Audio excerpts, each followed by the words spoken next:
बिस्मिल्लाहिर्रहमानिर्रहीम। अस्सलाम वालेकुम। कैसी है मेरी यूट्यूब फैमिली।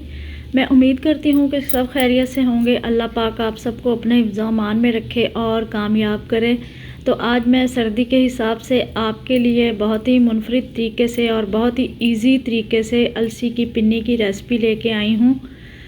तो आइए रेसिपी की तरफ चलते हैं। सबसे पहले मैंने 3 पाव खजूर ली है।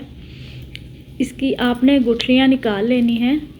आप देख सकते हैं कि सारी ही खजूर की गुठली मैंने निकाल ली है और एक प्लेट में उसको भर के रख लिया है। तो इसके बाद हम खजूर को ग्राइंड कर लेंगे। तो ग्राइंड करते हुए आप इसमें थोड़ा सा दूध शामिल करें और फिर इसको आप ग्राइंड करें तो इसका बहुत अच्छा पेस्ट बन जाएगा। दूध के बगैर मैं ग्राइंड कर रही थी तो वो सही तरह से ग्राइंड नहीं हो रही थी। तो ये देखें कितना अच्छा स्मूथ सा इसका जो है पेस्ट तैयार हो गया है। इस तरह से आपने इसका पेस्ट बना के रख लेना है। और यहाँ पर मैंने चूल्हे पर कढ़ाई रखी है और उसमें आधा किलो अलसी डाली है। इसको आपने अच्छी तरह से भून लेना है। जब तक ये कड़कड़ाने नहीं लगेगी तब तक इसकी भुनाई हम करते रहेंगे। तो यहाँ पर देखें अलसी हमारी जो है कड़कड़ाने लग गई है। तो अब हम इसको चूल्हे से उतार लेंगे और एक अलग बर्तन में निकाल के रख लेंगे।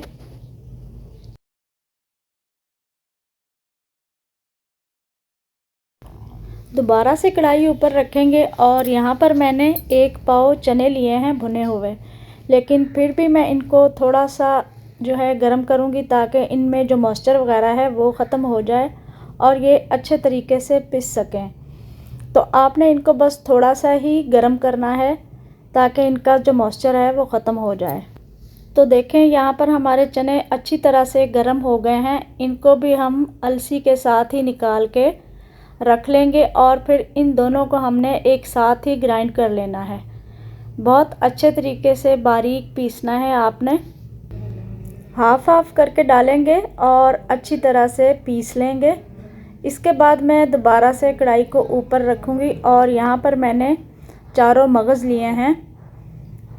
ये जितना आपका दिल चाहे उतनी क्वांटिटी में आप इसको ले सकते हैं।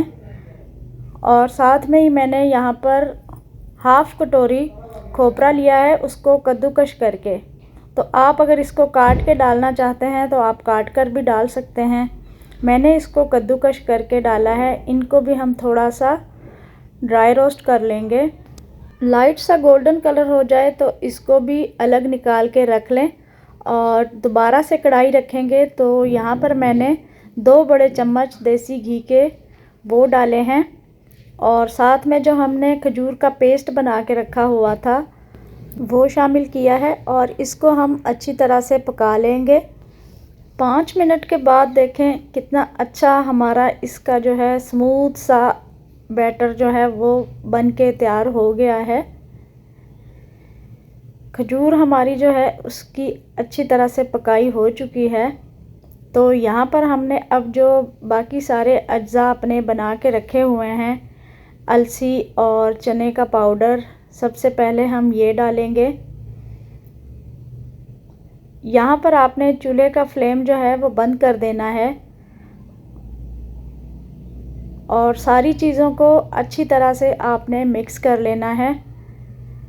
और यहाँ पर मैंने देखें मेवे डाले हैं। ये भी आपकी अपनी चॉइस है, जितने आपका दिल करे आप उतने डालें। बहुत ही मज़े की और बहुत ही टेस्टी हमारी ये पिन्नियाँ बन के रेडी होंगी और सर्दी के लिए, जोड़ों के दर्द के लिए बहुत ही अच्छी हैं। तो आप भी एक दफ़ा ज़रूर ट्राई करके देखिएगा और दुआओं में याद रखिएगा। मिलेंगे फिर नेक्स्ट वीडियो में। अल्लाह हाफ़िज़।